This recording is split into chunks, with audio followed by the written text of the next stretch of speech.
Hello, my name is Virgil. This is Literally Books. Today I want to talk about Michael Moorcock's The Warhound and the World's Pain, the first in his Von Beck series. The premise of this novel is pretty basic and super interesting. A man is approached by Lucifer and asked to find the Holy Grail.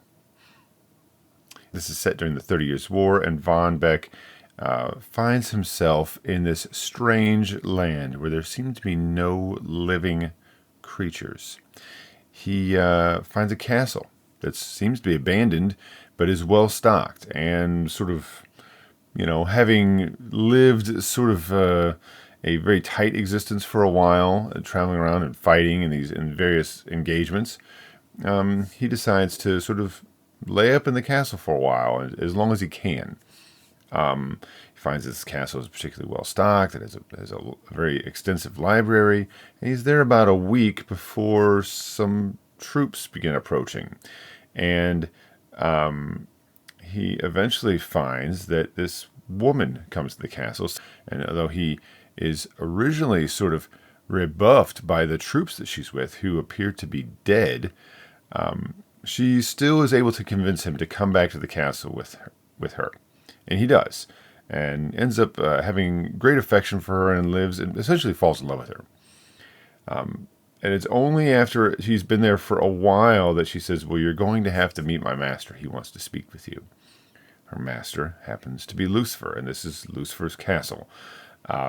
And Lucifer approaches Von Beck and says, I want you to find a cure for the world's pain, because I want to see if I can get back in God's good graces.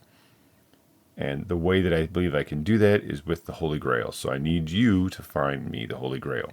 Of course, anybody who knows anything about Arthurian myth knows that the Holy Grail is really not something you can find unless you're particularly pure and noble-hearted. So it seems a very interesting concept to that the main character, who's a mercenary and who has committed atrocities, right? He's definitely an anti-hero. He's definitely done terrible things. Is put upon to find this holy artifact, right, that requires you to be pure. And I love the concept. The concept is amazing, and the novel itself is very entertaining. I don't want to give away much more than that, because I just don't. I don't think it's wise. I think it's better to leave the rest of it just as is, and I'll try to remain somewhat vague. I particularly enjoyed the first conversation that Lucifer and Von Beck have. In fact, Lucifer in that one point in that conversation says, well, this is the deal I want to strike with you, but I need you to voluntarily agree to it. And Von Beck is definitely feels that he's not in complete possession of himself. He feels like he's too willing to submit to Lucifer. And Lucifer, by the way, is not described as like being, like fire and brimstone and evil looking. He's very angelic in a sense, and has a very commanding and presence. And Von Beck definitely feels himself willing to just sort of side up with Lucifer. And it's only his desire to be a free thinker, to have free will, that really kind of helps him to sort of keep from just giving himself completely over to Lucifer. And so he sort of says, well, why should we go to hell? Why do you want me? The last thing I should want to do is just for you to take me to hell. And Lucifer says, well, I promise to bring you back. But if I don't take you there, are you going to really believe after this conversation, after we strike a deal, that you really spoke to me, or that it was just somebody who you were drugged or something? And so he does take Von Beck to hell, and the conversation is just so interesting. It's such a really good example of Michael Moorcock's writing maturing from the much more pulpy and sword and sorcery stuff that I enjoy, that doesn't have a lot of depth necessarily in his earlier work. And this novel really shows a real attention to the theme. Not a particularly exciting and action-packed novel, but just so well written. And there's so many times where Von Beck was thinking something, where he's sort of musing about something that I thought were really well written. Definitely the standout moments in the book are the conversation that Von Beck has with Lucifer there at the beginning of the novel, and then the sort of meeting of a goal near the end of the novel, and then the final conversation that Von Beck and Lucifer have, and the sort of conclusion to the novel, I thought were just really well done, very cerebral, very very intelligently written, and it reads a lot like a historical fiction novel that has fantastic elements. Von Beck is, I believe, does sort of fall into the sort of Eternal Champion pantheon at some point, but he doesn't seem to in this novel. There is a reference, a significant reference to Elric in here, but very much on the side. Elric himself is never mentioned, but Arioch is. And I thought that was pretty interesting, but there's really no mention of Von Beck being part of the Eternal Champion sort of line that Moorcock writes about. If you don't know what the Eternal Champion is for Michael Moorcock, a lot of his characters, a significant number, I don't know if all is quite correct, but a significant number of his characters are essentially another dimension in which this persona of a champion, someone who is seeking to do something heroic, is reincarnated, right? You can see it's like a super or ultra personality that sort of has many incarnations throughout a multiverse, right? And of course, this is a publication from White Wolf Fiction, which is such an interesting thing. You know, the publishers of Vampire the Masquerade and Werewolf the Apocalypse and everything, that they published fiction for a while. I don't really know if they were a subset of somebody or not. I don't think they were. I mean, they made a ton of money off Vampire, so maybe they had the clout to get Moorcock at this time, because they published a whole series of these. This is volume 2. But there's 4 books in this volume. And even on this, it mentions the multiverse on the back of it. So this is, this isn't like something like, I sometimes feel like I hear it a lot now. I'm like, oh man, it's all like Marvel and stuff like that. Like this the idea, I don't know if Moorcock is the originator of that idea, but he certainly used it a lot. And most of Moorcock's characters, Elric, Corum, Von Beck, I cannot remember the first Eternal Champion, the one who's called the Eternal Champion, somebody else too. There's other characters. Hawkmoon is another big one. All those characters are sort of like seemingly reincarnations of themselves. In fact, I think there is an Elric novel, I don't remember which one, where Von Beck actually shows up. I believe that that's true. I know Corum shows up in an Elric novel, and I know Hawkmoon shows up, and I know, I can't remember the first Eternal Champion's name.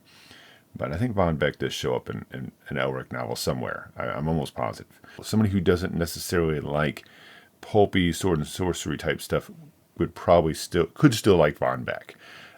If you're not as into that type of fiction, the pulpy stuff, Von Beck is a good place to try for Moorcock. I know I've read this book before, and I've read the second story, and it's been a very long time. The second novel is called The City in the Autumn Stars. I've read that. I read that a long time ago, and I remember liking it more than I liked the first Von Beck story, but I can't tell you why that is, or even if that's really going to hold true when I do a reread. The pulpy theme of this very like exotic theme of somebody, Lucifer, sort of assigning a mercenary the quest to finding the Holy Grail is not 100% locked in with what my expectations were. But I really think that it pays out well. I think that it makes for a very enjoyable and interesting read. A cerebral read, I guess, in a sense, but still keeping that adventure sort of sense and sort of moving through different unusual and semi-supernatural things and supernatural things, but still feeling pretty grounded. That's why I say it sort of feels a little more historical fiction-esque, like maybe half historical fiction, half fantasy. It doesn't feel like it's pure fantasy like Elric or Corum. And I guess this also sort of leads into Michael Moorcock being sort of one of the, sort of the progenitors, sort of like the source for what I think of as being like the new weird type movement. This sort of like fantasy, but it's with a weird fiction sort of slant.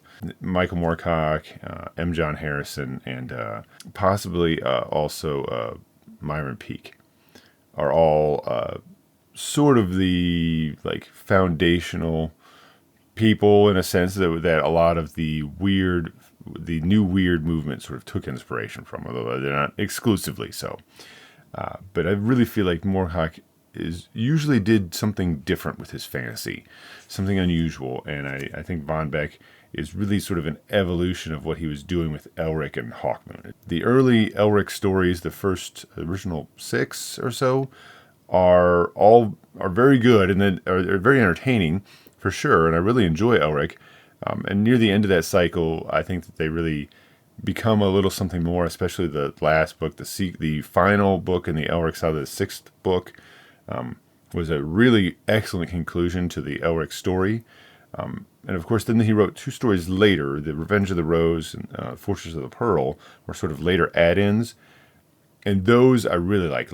Revenge of the Rose, I reread a couple years ago and really enjoyed. It really, like this Von Beck story, really showed a maturity in his writing.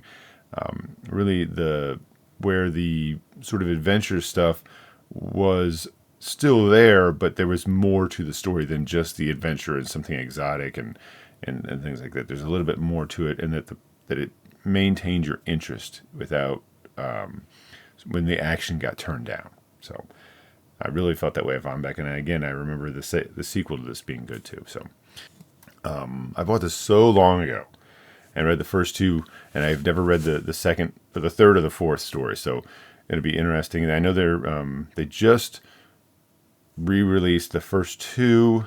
I don't know. I imagine that they're going to go ahead and do the third and the fourth. I imagine, but I don't know. I haven't looked at a release schedule. That's it. I don't know that I'm going to get the other book that I've got finished and have read, need to review, out this year. Here am I at the very end of the year between Christmas and New Year's, and hopefully I can get this out before then, for New Year's, but we'll see. That's Angela Carter's The Bloody Chamber. I do want to talk about that book. It was good. I want to talk about it. I just don't know that I'm going to get it out in time.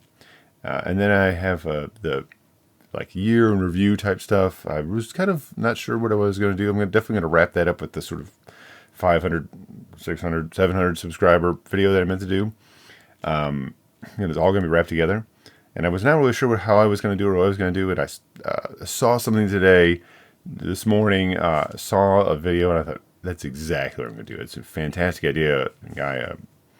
A channel I really enjoy did here's something you could do for a year in review, and I thought it was just amazing. So it's definitely the format I'm going to choose.